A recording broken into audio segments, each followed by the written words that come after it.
Welcome back. Now, last week, thousands of homeowners learned that they were trapped with their existing lenders after AIB said it was no longer accepting mortgage switchers. So what do you do if you have a mortgage with a bank who are increasing their interest rates? Well, joining us now is Karl Deeter from the Irish Mortgage Brokers. Good to have you here, Karl. Morning, nice Karl. to see you. Good morning. What do you do? It's a bad time for switching. It is, at least if you were hoping to switch to AIB. Bank of Ireland will still take people who will switch over to them, and there's lots of other banks such as KBC and Haven that are accepting switcher business. What happened with AIB was basically they had a choice. They have a limited pot of money, and the decision was, are we going to give this money to people who have no money at all, such as the first-time buyer, or do we funnel it towards people who already have the cash, but they're just looking for a cheaper price?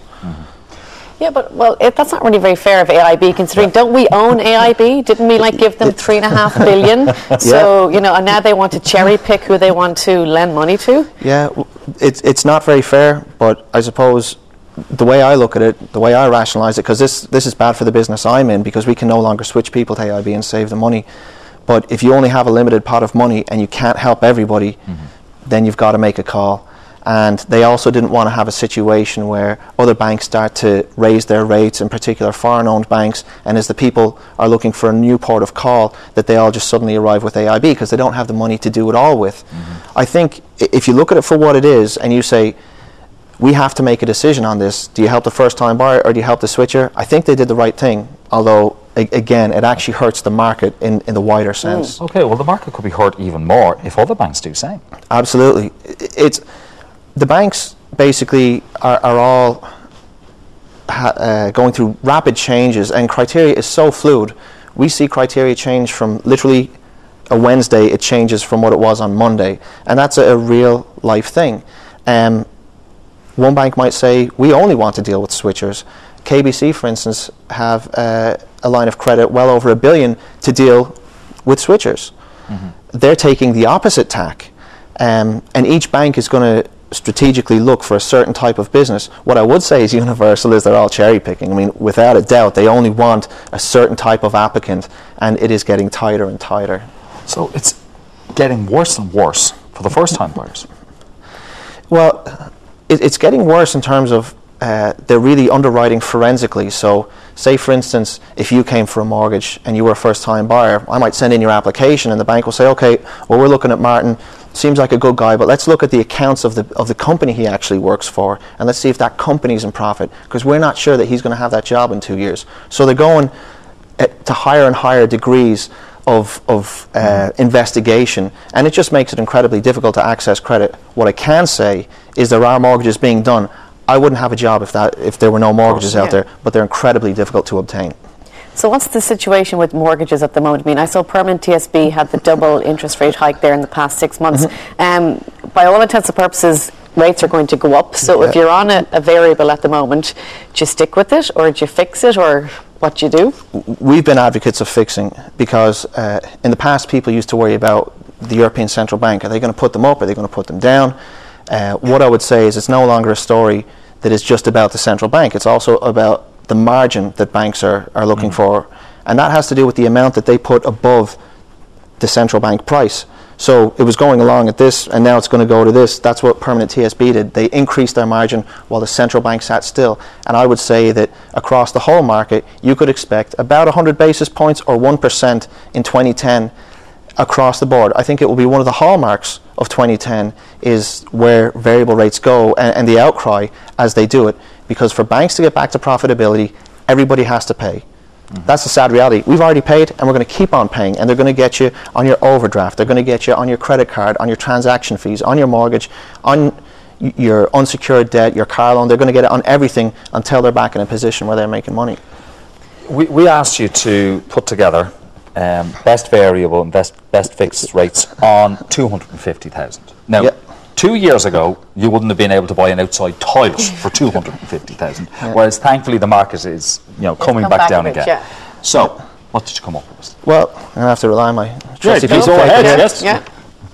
If you have new business and you're looking for the best 2-year rate, at the moment that would be Bank of Ireland at 2.65. In terms of how long you should fix, my personal feeling is that 5 years and even 10 years is probably a better idea, because you could come off a really good 2-year fixed rate in 2 years' time, and then not only may you have the increase in the ECB rate, but you'll also have that higher margin.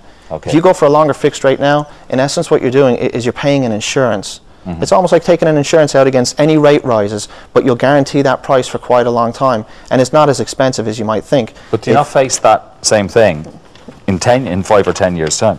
Yeah, but you see, you put it off. So ideally, what you So want you're to do better is prepared avoid the sort of the steepness of the slope on the way. Okay. And ideally, when that time comes, and you'll know it's coming, you'll have that fixed rate period, and you'll have an idea of what you should do next. Okay. Okay. But if you were a first-time buyer and you wanted to get a loan of 92%, a 3-year fix, the best one out there at the moment is 3.19. That would cost you around $1,115 a month. But as a first-time buyer, there's also very generous tax relief at source, which is something they're going to take away from 2012, and that would actually bring the price down to $962 a month. Okay. Which I think, if you're in the market for buying a house, is actually probably at the moment cheaper than renting, and that's something that will guarantee you for 3 years at that price.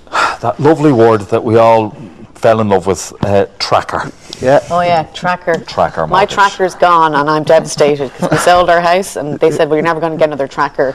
Do you have a tracker? I thankfully have a tracker. But if you think about moving your mortgage or changing your mortgage, Yeah. you're going to kiss goodbye to that. Yeah, as a matter of fact, if you get into trouble with your mortgage and you say, oh, I want to go on interest only, a lot of the banks will actually take your tracker away while you do that. They're kind of sneaky in that way. So there are tricks. Oh, for every day of the week, the bank has a new trick. That's it. You know, if it was a morality business, it probably still wouldn't be open. It's a finance business. Trackers were something that followed the European Central Bank by a fixed margin.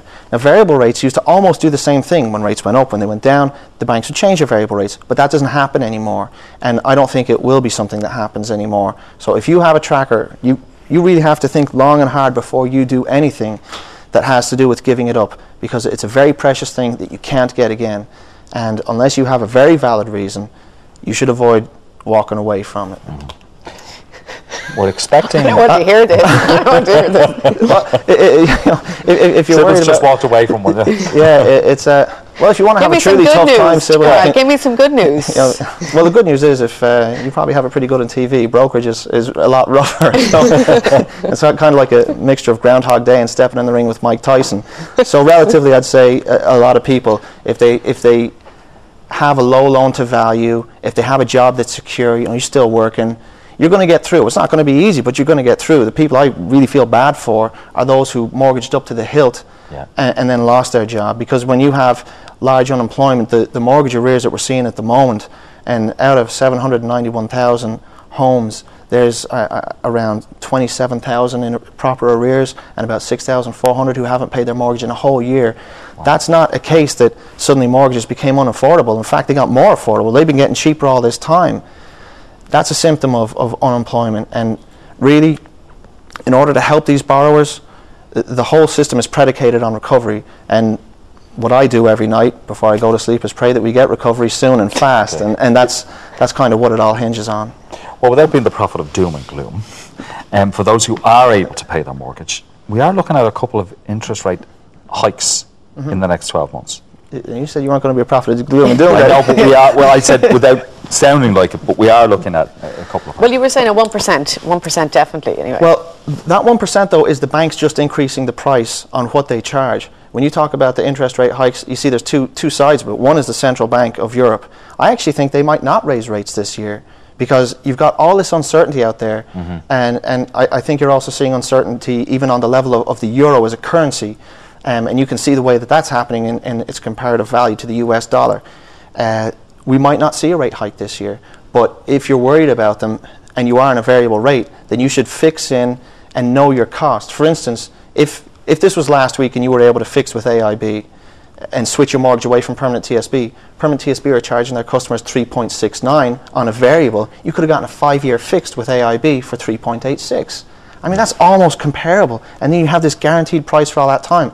For the people who do have money and equity in their homes, you know, look around. Some people may want to switch and they won't be able to because they're in negative equity, and sadly, those that do have the equity might not be able to get into their target bank because that bank has closed its doors the way AIB did. But just before we finish, for those who are entertaining the thought of switching, Is your advice do it soon rather than wait?